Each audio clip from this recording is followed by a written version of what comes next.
This is a brief summary of Scott Horton's 2-hour history on Russia, Ukraine, and NATO. He starts by explaining the importance of people in high places discussing things like NATO expansion. He cites George Kennan in the New York Times in 1997. George Kennan is the architect of America's containment policy from 1945 up until 1991. And George Kennan said, expanding NATO would be the most fateful error of American policy in the entire post-Cold War era.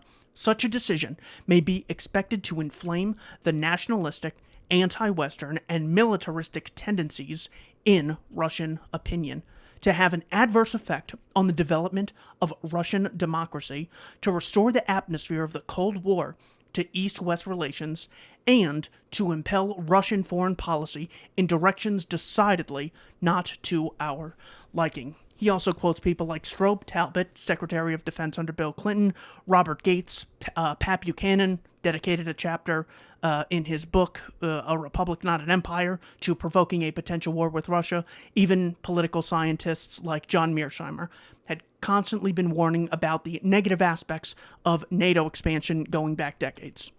Starting with the Bush senior years, there was a meeting between Secretary of State James Baker and Mikhail Gorbachev.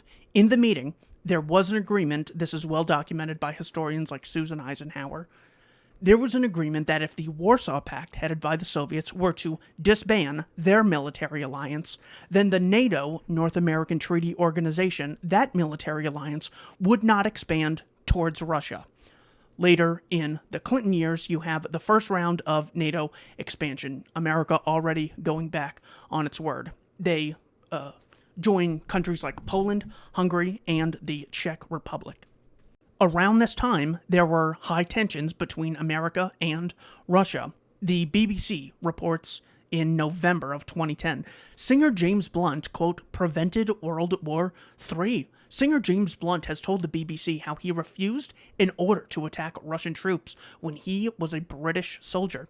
Blunt was head of a column of 30,000 NATO troops in Kosovo. The direct command that came from General Wesley Clark was to overpower them, the Russians, in a certain area. Various words were used that seemed unusual to us. Words such as destroy came down the radio. The general above him is a guy named Sir Michael Jackson. The point is that this is a real story that almost provoked a war with a nuclear power. So we have had a number of close calls. Under the Bush Jr. presidency, NATO expanded again into Bulgaria, Estonia, Latvia, Lithuania, Romania, Slovakia, and Slovenia. In other words, all of those countries now have war guarantees from America. So even countries like Latvia or Lithuania, which have a lot of ethnic Russians and might prefer a Russian regime to whatever they currently have, if Russia starts calling the shots in those countries, well, their independence has been violated, and now the U.S. is at war with Russia. So an attack on Latvia is now treated equally as an attack on Louisiana.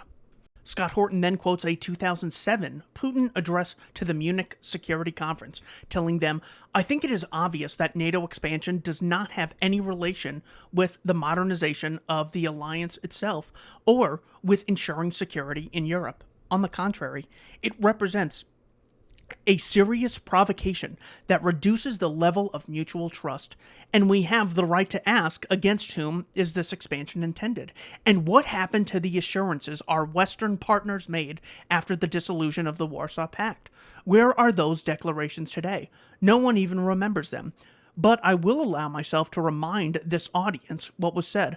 I would like to quote the speech of NATO General Secretary Mr. Warner in Brussels on May 17, 1990. He said at this time that, quote, the fact that we are ready not to place a NATO army outside of German territory gives the Soviet Union a firm security guarantee. Where are those guarantees? Scott then cites a memo written by William J. Burns, the American ambassador, who is currently the director of the Central Intelligence Agency. This is back in 2008. He said, During his annual review of Russia's foreign policy, Foreign Minister Lavrov stressed that Russia had to view continued eastward expansion of NATO, particularly to Ukraine and Georgia, as a potential military threat.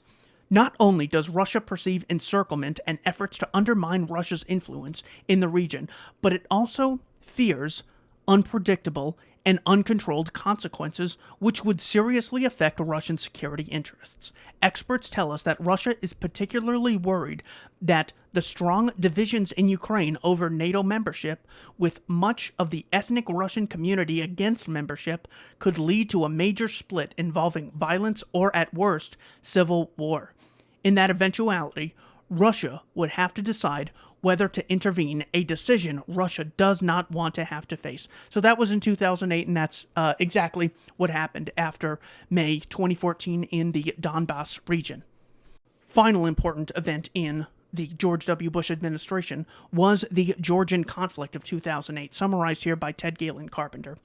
George W. Bush's administration foolishly encouraged Georgia's president, Mikhail Saakashvili, to believe that his country was an important U.S. ally and that the United States and NATO would come to Georgia's rescue if it became embroiled in a conflict with Russia. Washington provided millions of dollars in weaponry to Tbilisi, the capital of Georgia, and even trained Georgian troops. Bush also had pushed U.S. NATO allies to give Georgia and Ukraine membership in the alliance, albeit unsuccessfully. In August of 2008, Saakashvili launched a military offensive to regain control of South Ossetia, one of two secessionist regions. The Georgian offensive inflicted casualties on Russian peacekeeping troops that were deployed there since the early 1990s, and Moscow responded with a full-scale counter-offensive that soon led to the occupation of several Georgian cities and brought Russian troops to the outskirts of the capital. Despite Washington's previous supportive rhetoric, the president discovered that the United States was not willing to fight a war on Georgia's behalf, and he had to sign a peace accord on Russian terms. The parallels between that fiasco and current Western, especially U.S. policy regarding Ukraine, are alarming. Moving on to the Obama years, NATO continues to expand into Albania and Croatia. In 2014, Crimea votes to join the Russian Federation. Lots of independent polling matched up with those election results. And then in 2014, you have a coup against the democratically elected Viktor Yanukovych, which, if you're watching on YouTube or Odyssey or Minds, you can see the 2010 election results map in Ukraine. We have very heavy support for Yanukovych in the east, the Donbass region, and his opposition heavily supported by the West in the in the western region of the country. So this Donbass region got Yanukovych elected. And then there's a coup that kicks Yanukovych out of office. Here we have evidence that the U.S. was heavily involved in this overthrow of the democratically elected Viktor Yanukovych. The United States aids Ukraine and her people so that we can fight Russia over there and we don't have to fight Russia here. We beat Ukraine.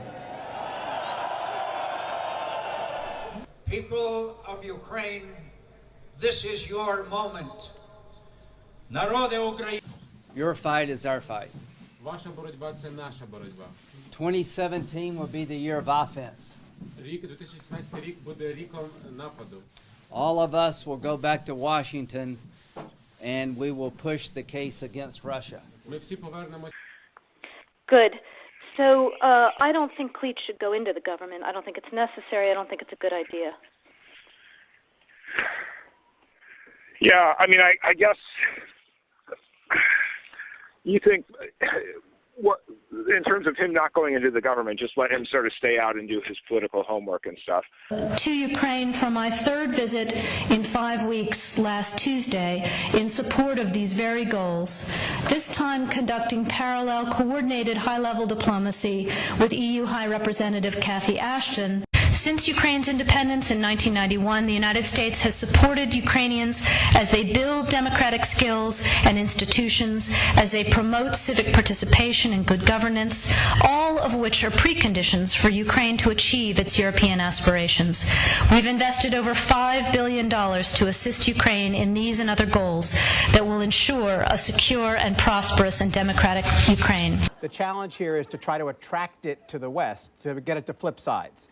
After the US and NATO and the EU helped overthrow Yanukovych, there was a 2015 memorandum in the Donbass region where they voted to join the Russian Federation, and Putin actually rejected it. That took place in 2015, which again, if we look at the concentration of votes in that region, it's very likely that that was an accurate election result. As far as the end of the Obama administration goes, him and Hillary Clinton fake the Russiagate scandal and basically say that Vladimir Putin has committed an act of war against America by more or less installing Donald Trump into office, continuing to vilify Russia unnecessarily. Moving on into the Trump years, we have NATO expansion into Montenegro and North Macedonia. Horton says in the Trump section of his speech, worst of all, Trump withdrew the U.S. from the Intermediate Nuclear Forces Treaty and withdrew from the Open Skies Treaty and had promised to let New START expire in 2021 had he been reelected. Open Skies, Dwight Eisenhower's idea, was finally signed by President Bush Sr. in 1992. It allowed for aircraft overflights of the U.S. and Russia by each other's air forces for surveillance so that each side could reassure themselves the other was not mobilizing for war. It's now dead. Putin offered to revive it. Biden declined. Here we have from ABC News.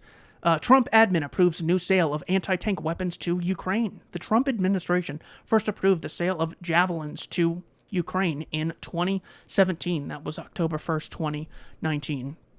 He then goes into the Biden years. Biden gets into office, announces $125 million in military aid package to Ukraine. Secretary of Defense Lloyd Austin bragged about it on his Twitter account when they delivered the first $60 million. Also, you have Reuters reporting that Ukraine-U.S. military exercises begin as Russia holds drills in Belarus. The final straws were summarized by James Corbett of the Corbett Report here. He says, an increase in NATO threats and provocations in recent months, including joint NATO-Ukrainian drills and an unprecedented $200 million airlift of weapons and ammunition to Kiev in January. Second, the U.S.-NATO rejection of Russia's demand for a guarantee that NATO would not offer membership to Ukraine. Finally, an increase in fighting in the Donbass region between Ukrainian troops that has been going on since March of 2014, or at least October of 2014, according to the New York Times, between Ukrainian troops and Russia-backed separatists, leading to the latter asking Russia for military support. This, as we know, culminated with the Russian State Duma adopting a resolution calling on Putin to recognize the Donetsk and Luhansk People's Republics, DPR and LPR, which Putin did on February 21st.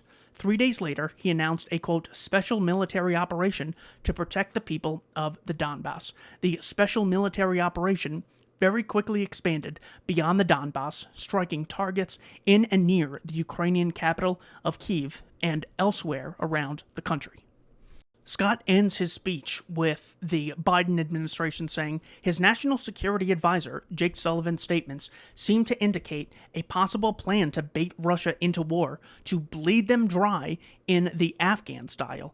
Irony is not their strong point. He told CBS News, well, what the president has said is that we will continue to support Ukraine even after an invasion begins, and I'm not going to get into the specific details of what that will look like, but it is one of the three fundamental elements of our response. On January 14th, the New York Times ran a story called U.S. Considers Backing an Insurgency in Ukraine. In it, Helen Cooper wrote, "In Afghanistan, the United States showed itself to be dismal at fighting insurgencies, but when it comes to funding them, military experts say it's a different ballgame."